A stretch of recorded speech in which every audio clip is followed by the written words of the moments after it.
we naddala nga mufumbo abantu etteeka lye balizannyiramu naye ateera okugenda okulaba ng'abantu olw'okuba eddiini eno diinu fitra ya bubumbu etambula n'obubumbwa bw'abantu abantu bo bennyini beeteerawo okutta abantu ababa bakoze ekikolwa ekyo ku bantu baabwe.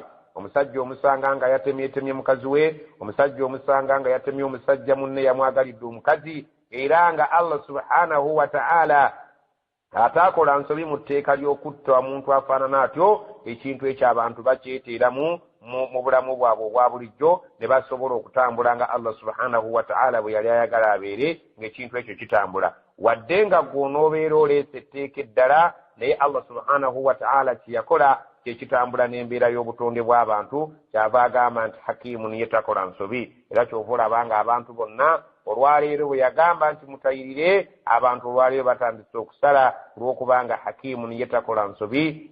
Bwe ne bw'owangaalira mu nsobi y'emyaka bukadde, era buli keera enkya ng'oteredde ku mugendo n'obeera nga Allah subhanahu wa ta'ala omugoberedde oba oyagala oba butayagala.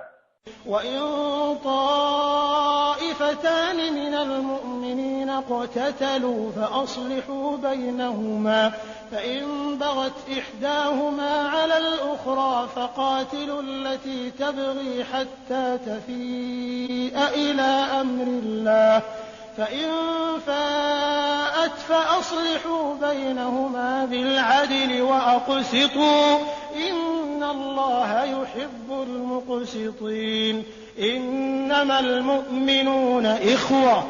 الله سبحانه وتعالى أتقيد الناس تقامبا وإن طائفتان سنغا وبيرو جروب بيري من المؤمنين غزابا كرزا اقتتلوا نزقوانا ملكا نزروانا غانا نزفن وبتكانيا فأصلحوا بينهما ما بتلموا كفياكو mubatuuze mulongoose embeera eri wakati waabwe, mubatabaganye basobole okubeera nga bawangaala nga baagalana nga bakkiriza. Bwe mumala okubatabaganya Allah agamba atya, fa in bagati ihdahuma ala al-ukhra, singa ate gurupu emwegezaako okulumbagana ginne waayo oluvannyuma lw'okubatabaganya, faqatilu mulwanyise allati tabughi eri erumbye hatta okutuusa tafi'a lwenadda ila amri llah, ku kiragiro kya Allah.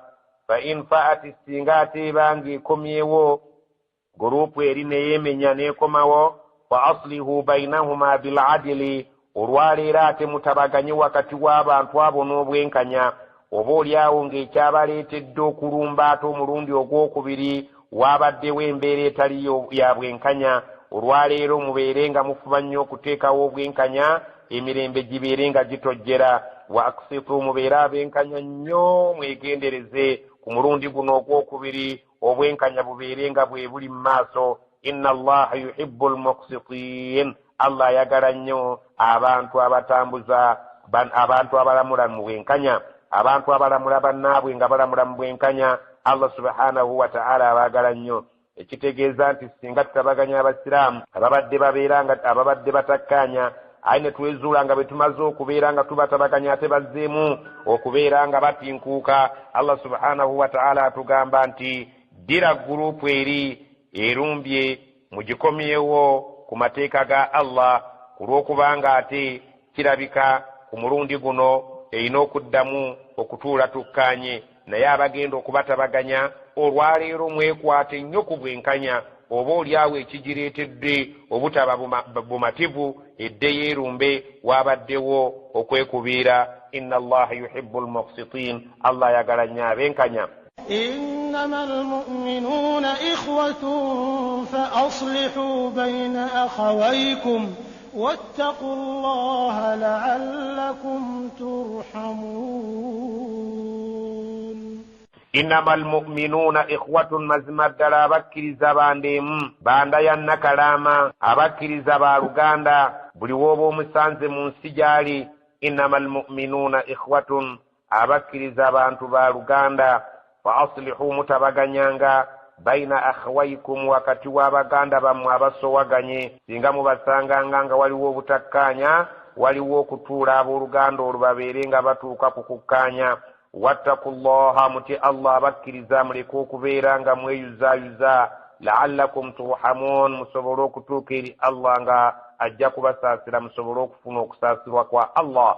يا أيها الذين آمنوا لا يسخر قوم من قوم عسى أن يكونوا خيرا منهم ولا نساء من نساء عسى أن يكن خيرا منهم ولا تلمزوا أنفسكم ولا تنابزوا بالألقاب بئس الاسم الفسوق بعد الإيمان ومن لم يتب فأولئك هم الظالمون.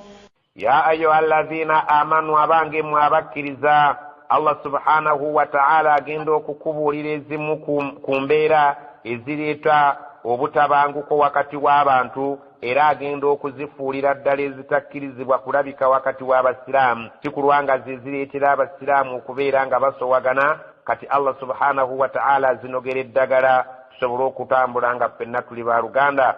Ya ayyuha alladhina amanu abange mwabakkiriza la yaskharu qawmun min qawmin abasajja tebagezangako okugiriga basajja bannaabwe asa oboolyawo ayakunu bandibeeranga bano abajeregwa khayran minhum nga be babasinga obulungi eri Allah wala nisaa'un wadda abakyala min nisaa'in tebagezangako okujerega bakazi bannaabwe asa oboolyawo ayakunna bandibeera bano abajeregwa khayran minhunna nga be balungi ewa Allah okusinga bano ababajerega. Allah subhanahu wa ta'ala eyo empisa ey'okujeregangana agiweze kubanga oluusi yereeta okwetematemamu n'obukyayi wakati w'abakkiriza. wala talmizu anfusakum Allah subhanahu wa ta'ala agamba mulekerawo okweyisanga mumwe kennyini emimwa n'amaaso nga mugezaako okubeera nga mussa amadaala g'abannammwe oba n'okubeera nti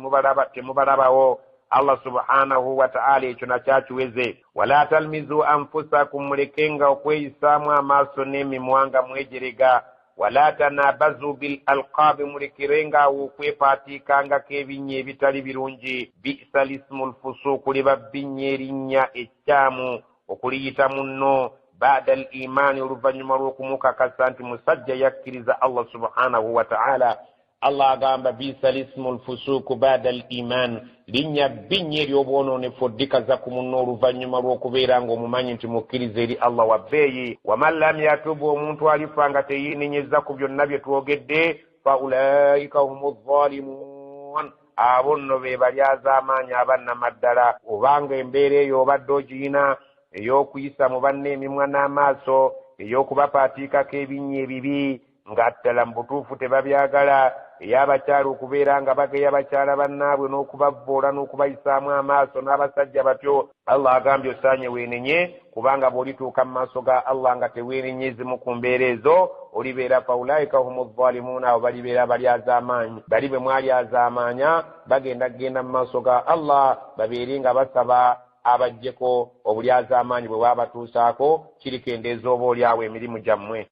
ya ayyuha alladhina amanu ijtanibu kathiran min adh-dhanni inna ba'da adh-dhanni ithm ولا تجسسوا ولا يغتب بعضكم بعضا أيحب أحدكم أن يأكل لحم أخيه ميتا فكرهتموه واتقوا الله إن الله تواب رحيم. يا أيها الذين آمنوا أبانجي mwabakiriza ijtanibu mwewale kathiran min adh-dhanni endowooza ezisinga obungi ze mulowooleza bannammwe. inna ba'da adh-dhanni kubanga ezimu ku ndowooza ze mulowooleza bannammwe ismun zibaleetera okubawandiikako ekyonoono. Allah subhanahu wa ta'ala atugaana okubeera nga tulowooleza abantu ebintu bye tutalinaako kumanya ebitaliiko mutwe n'amagulu n'otuuka okulowooleza munne ekintu nti gundi oyo alabika yandoga ne mutandika okubeera nga mutemaatema ebintu bye ne mutandika okubeera nga enju ye mugijjawo sina kindi okubeera nga naye mumutta. Allah subhanahu wa ta'ala abagambye abakkiriza embeera eyo erowooleza obulowooleza abantu ebintu ebaleetera okukola ebintu ebibaleetera okubawandiikako ekyonoono. ebintu ebyo tubiraba bulijjo mu mawulire, tubirengera ku TV bukedde ng'abantu ebirowoozo bye bafumiitiriza mu bannaabwe bye baleetedde okukola ebivve. Allah subhanahu wa ta'ala ekyo takyagala. So oluvannyuma lwa byonna oyinza oluvannyuma enkyata okwesanga nga wejjusa okusinziira ku kirowoozo obulowoozo kye wazimbiddeko n'okola ekintu ate ekikuleetedde eri Allah subhanahu wa ta'ala okunyiigira. Wala tajassasu, mwewala okkettakettanga ebitabakwatako, kubanga omukkiriza bagamba min husni islaami lmar'i tarkuhu ma la ya'ni, mu kimu ku biraga obusiraamu bw'omuntu nti bulungi kwe kuleka ebitamukwatako, leka genda ng'ofeffetta obumogo bwa banno. Wala tajassasu, muleke okubeera nga mukettaketta bannammwe, mubeere nga mulaba obumogo bwammwe okusinga lw'omutunuulira obumogo bw'abalala.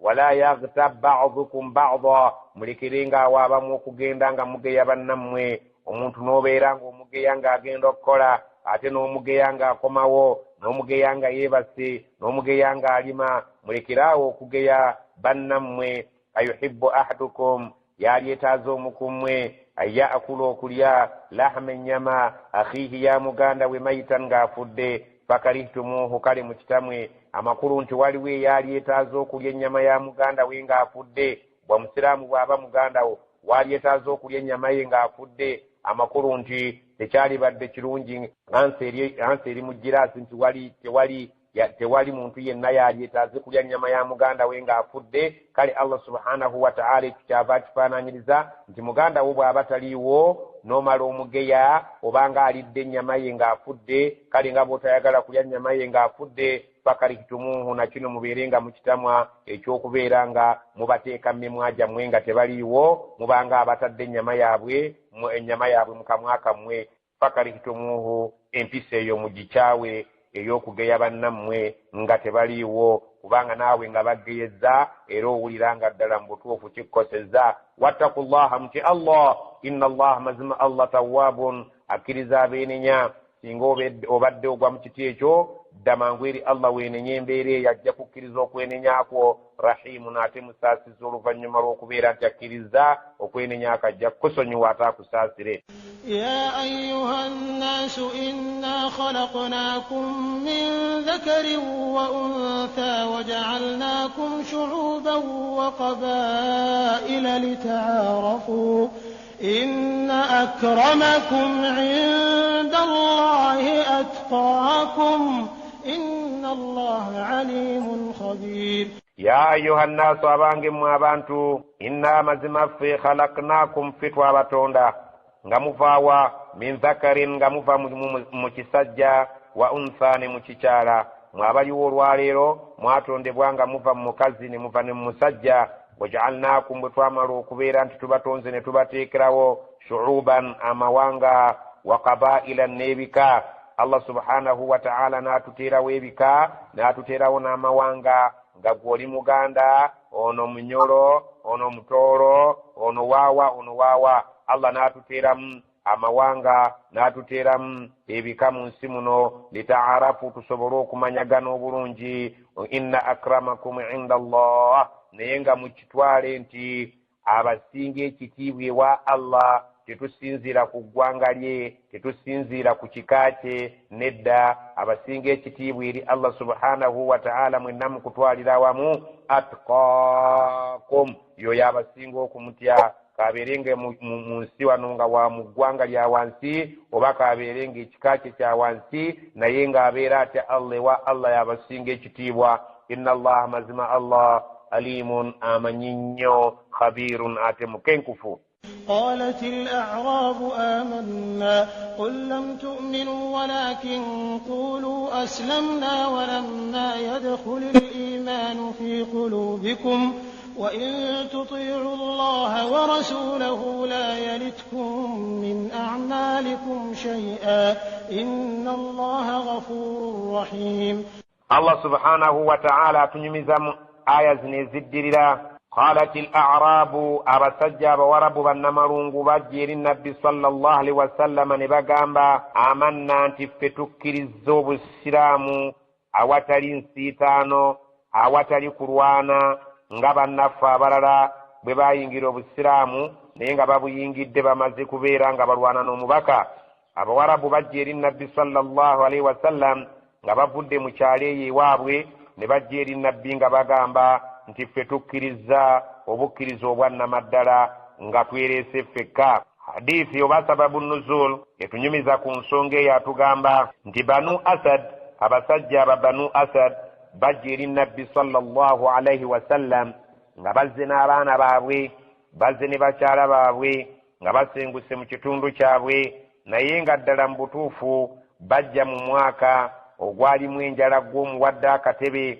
Allah subhanahu wa ta'ala ng'aleeta ekyeya myaka egyo ng'emmere yakekwa, ne bava mu kitundu kyabwe ne basenguka ne bajja eri nabbi, naye baatuuka eri nabbi nga bamaze okupulaninga obulungi nti okumulyako ebibye, ffe ng'ababadde mu njala gw'omuwadde akatebe tuyina kuyita mu kumumatiza nti tusiramuse. Eriyo abantu bangi era abayingira obusiraamu naye nga ddala mu busiraamu butabuyingidde nga busiraamu lwa kubumatira, wabula nga waliwo era ebigendererwa ebirala kwayise asobole okubeera omusiraamu.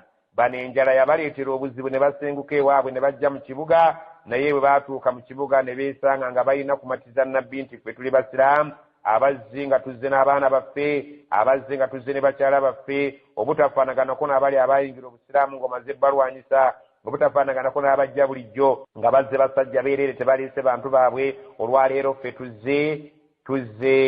tuzze tuggwereddeyo ddala ng'ekituleese busiraamu, naye nga munda waliyo akakodyo kali kootegedde. Bwe bajja eri nabbi sallallahu alaihi wasallam, Allah atunyumiza Banu Asad abo. Qalat al-a'rabu, bagamba bannamalungu ba Banu Asad, amanna ffe ekituleese wano tumaze okumatira obukkiriza, tukkiririza ddala eddiini yo. Kul bagambe Bani Asad yo ya Allah subhanahu wa ta'ala amanye ebyomunda ne kungulu akutegeeza nti obagambe lam tu'minu, temunnaba kubeera nga mutuuka ku bukkiriza obwannamaddala mulimba, walakinna yekulu mugambe aslamuna, tuyingidde obusiraamu.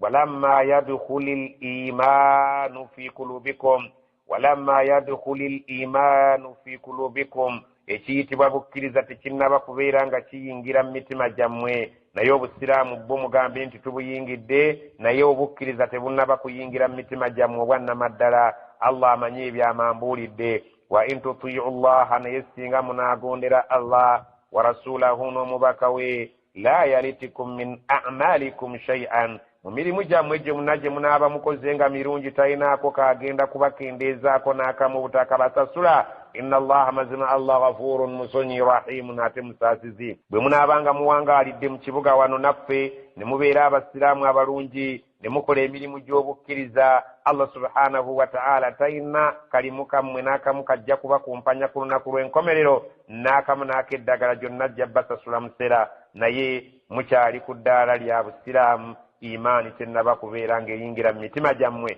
إنما المؤمنون الذين آمنوا بالله ورسوله ثم لم يرتابوا وجاهدوا بأموالهم وأنفسهم في سبيل الله، أولئك هم الصادقون.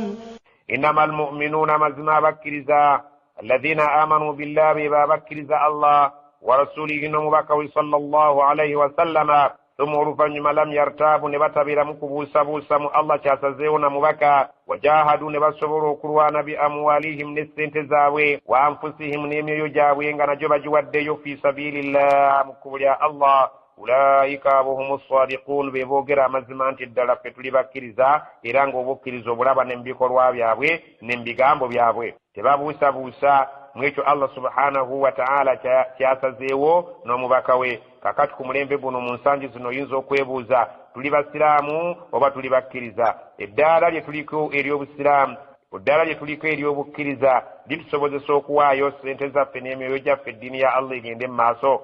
Ojja kwesanga ng'olwaleero omusiraamu ayagala okuwasa empasa ya kisiraamu, ayagala bamuziike kisiraamu, naye emaali ye baleke kugigaba mu busiraamu ng'amaze okufa. Allah agamba omukkirizo owannamaddala yoyo atabaamu kubuusabuusa ku ekyo Allah kye yasalawo n'omubaka we.